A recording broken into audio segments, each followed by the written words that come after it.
If you're trying to improve your Instagram photos because you don't want to do the same like sitting poses, here's some fun sitting poses to mix it up. If you're like kind of like, girl, my face always looks kind of weird during my photos, like I don't know what to do, my best thing to say is like follow your nose wherever your eyes are, okay? At me, your nose is this way. That way you don't get like these weird like side shots where you kind of just are like, your eyes are weirdly directed. Écoute mon vieux, tu n'apprendras jamais à parler le français, tu n'as pas ce qu'il faut, tu es un imbécile, ça ne vaut pas la peine de continuer cette conversation.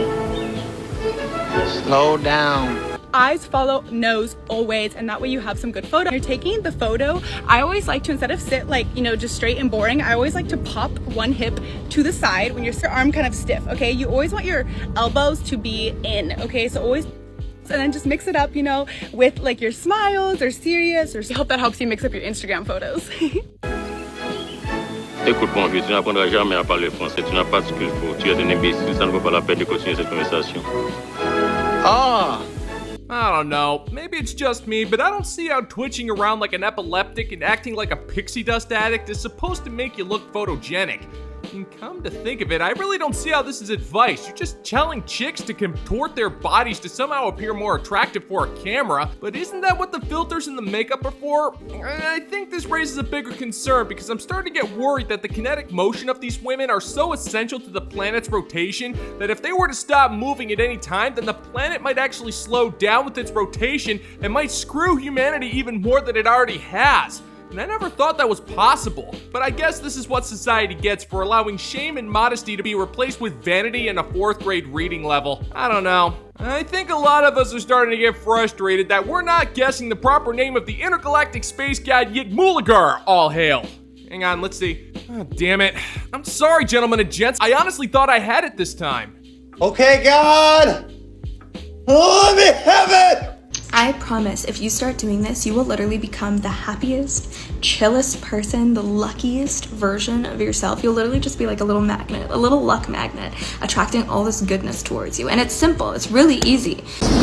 Should be interesting. But in practice, it's a little bit tougher. So just trust the process, and if you follow this step by step, I promise, it will literally change your entire life. So you're welcome.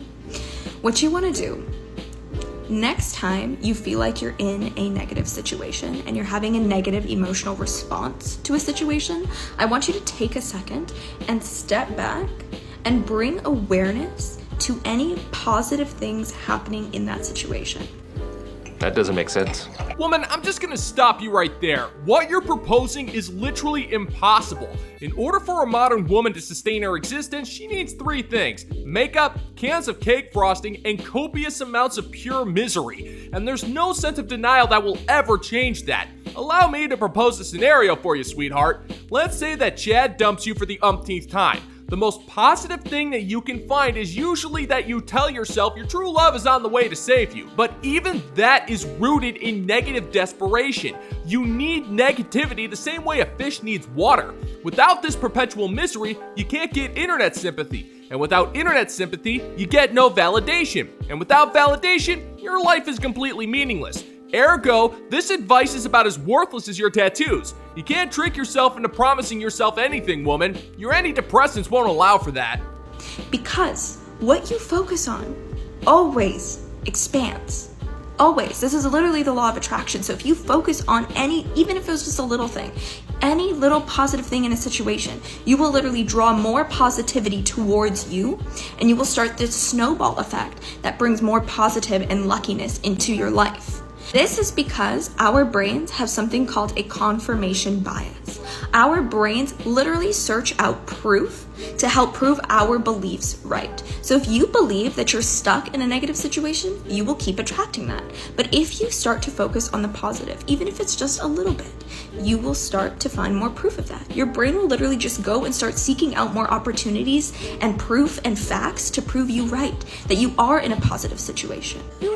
You don't know what words mean, do you? I hate to break it to you, sister, but confirmation bias really isn't a good thing. All you're doing is cherry picking stuff to prove yourself right instead of tackling the root issue of your problems. Don't get me wrong, I totally agree. Positivity is inherently a good thing, but you're not talking about positivity. You're talking about sweeping all of your problems under a rug, pretending they don't exist, and assuming that you'll somehow have better luck by pretending your life is all hunky-dory. Your life would be a hell of a lot better if you actually put in the effort to deal with your issues, but it's just easier to bury your head in the sand, drink a bunch of boxed wine, and pretend that nothing is ever your fault. But that's not really all that surprising at the end of the day. You're a modern woman. Avoiding accountability is what you do. Well, that and thinking that Taylor Swift lyrics speak to you on a deep personal level. So it's practically the same thing when you think about it. And so we can literally hack our subconscious mind to transform our lives and to shift a situation from negative into a positive situation. This is one of the methods that I teach in my Magic Formula program. I created a program that is literally the magic formula to changing your entire life, to getting that dream life that you want, becoming the dream version of yourself that you imagine. Go check that out right now because it's 80% off and it's not going to be that way for long. And save this video. Save this video and come back to it next time you're feeling a negative response to a situation. I want you to watch this video and practice this and try it out and see what happens. And as always, follow for more. Gentlemen, what brings me to my next point. Don't smoke crack. Woman, have you ever realized the reason why your plan is 80% off is because it doesn't work? You're referring to it as magical, and magic is a terrible term to use for life advice when you think about it. First off, learning magic, or sleight of hand, actually takes decades of practice to master. It requires clever movement, a glib tongue, and quite a bit of intellect. Now, if we're talking about literal magic, then we're either talking about wizardry, which is downright silly, or we're talking about ritualistic blood sacrifice, which is just downright immoral when we're talking about changing your luck. So there's no getting around it, darling. If you want your life to improve, there's no magic formula. There's no easy way or a way that allows you to avoid putting in some work. But you will never do the work because you've been conditioned by the movies and poorly written romance novels that you don't need to work and that the world is literally against you. And considering your complete lack of basic intelligence, it's clear to me how you find this as confirmation bias. It's just pathetic how you base it off of works of pure fiction. It's not surprising, but it's still kind of pathetic. Checkmate. How to make him chase you. If you want somebody to chase you, this is exactly what you have to do. Have specific windows throughout the day when you are active. You're quite hard to get a reach of throughout the day, but at like 6-7 p.m. you are constantly replying. Constantly reply for a couple hours and then completely disappear for a couple hours and then come back. This will subconsciously train his brain to realize that you are only active on those times throughout the day. After this becomes a pattern, he will start to be thinking, I need to instantly reply to her when she Snapchats me or when she texts me at 6 o'clock because I need to be in that window because I can't miss that window of her being online because she goes offline so quick. You really need to make him understand that you reply for a couple hours and then you throw your phone off the Pacific Ocean. So he will start being active at those hours as well because he knows that that is when you reply consistently at that time. Get serious, that never works. This just sounds like a strategy that you employ when you need to bolster your army of simps and friend zone furniture movers. Simps will definitely train their brains to immediately respond to your texts and snaps, but that's because they have zero self-respect while you give them the impression that they have a shot with you. They will definitely chase you, but this plan won't work for Chad, Tyrone, Raphael, Chang, Wang, Takeda, or T-Bone. They're not gonna care when you're active because they don't need to care. They'll send you a message when they're ready to see you, and then all of your boundaries will go out the window as you rearrange your whole life to go see him. The rules are simple. You chase Chad because Chad don't have to. That's how this works, babe, and it's really not all that complicated. This plan will only work for men you don't respect, and you will still use this plan whenever you're hungry. But to get the man you want, yeah, that's not happening. He's going to see this video and see how ugly you make yourself with all of that makeup. And no, lady, and I'm not talking about when you're just applying the stuff.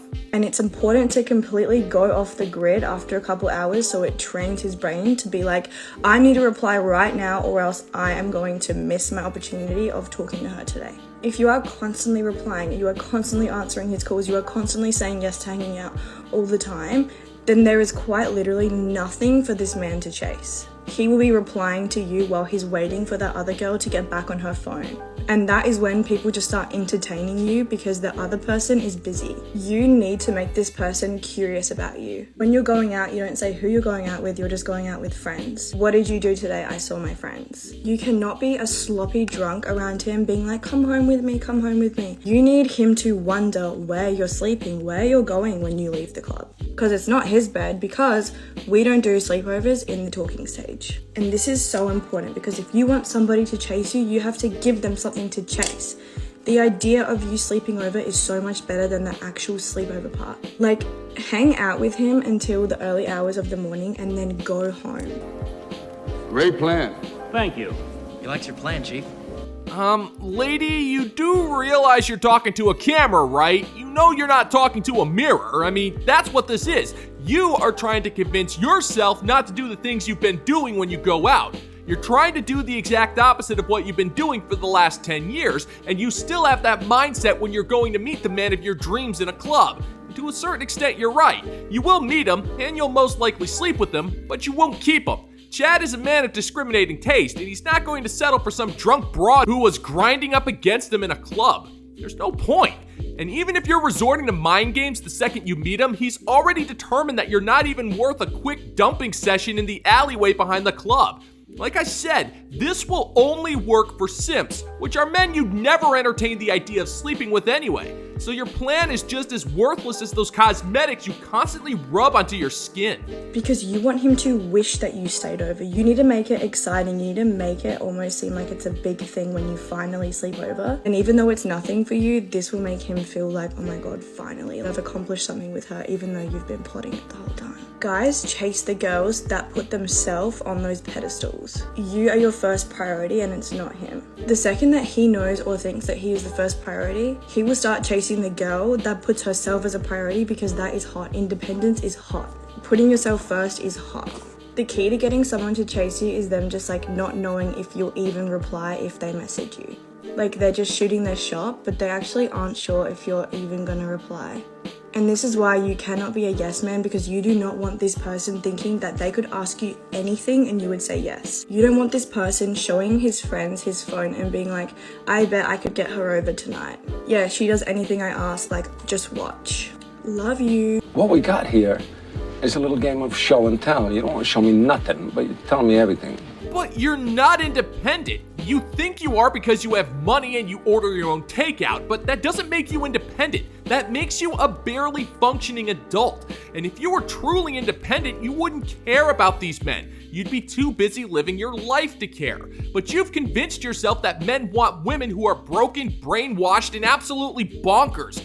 Men want a woman who's trusting, friendly, peaceful, and doesn't feel the need to go to a club until 3 a.m. while trying to bone the most attractive man they can find. And those are criteria that are impossible for you to meet. You like to think that men think like women, but we don't. Our brains actually function, and we use those brains to determine your worth. And one look at those dead eyes and blank face, and we've already learned everything we need to know. And we have determined your value to be...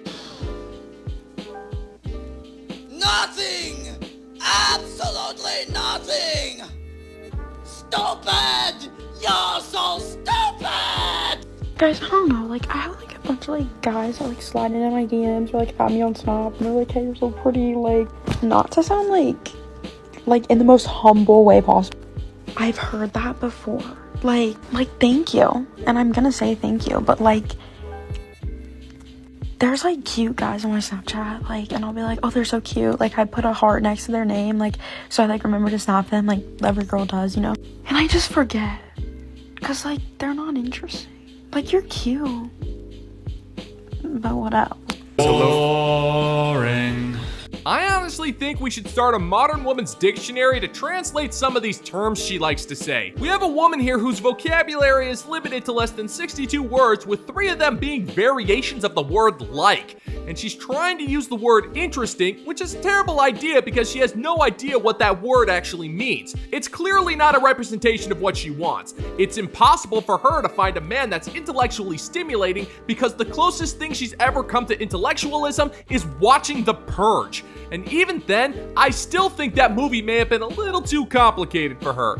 She's trying to make herself appear smarter than she actually is, which is a terrible idea when you can clearly see that the best part of her brain rotted away before her 3rd birthday. It's come to the point where any man who shows any form of legitimate intellect will be insulting to her because she actually loathes smart men. She just wants men to keep herself entertained because she can't keep her own mind occupied. Like, it's like every guy does the same thing. Like, I need like a guy who like stalks me, finds my address, and comes and like kidnaps me. Like, honestly, I would be more attracted to that than your little, you're so pretty. Like, I'd be like, I'd totally kidnap her. I'd be like, wow, you really put in this much effort for me? Like, wow. You're boring! You're fucking dull! You have nothing to say! You are a one-hived mind twat waffle!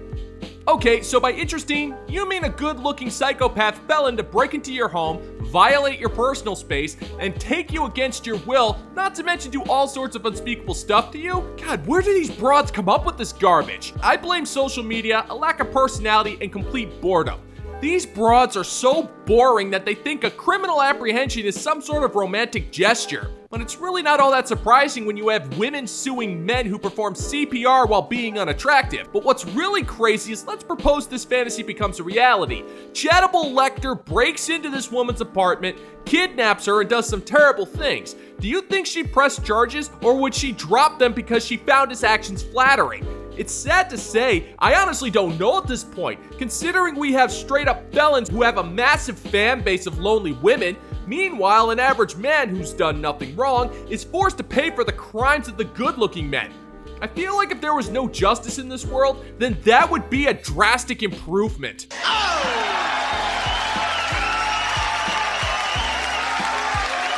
Today's episode was brought to you in part by the generosity of the men over on The Bounty. We just want to take a few seconds to say thank you. It is an honor and a privilege to be making content for some of the best damn subs in the known universe. All hail!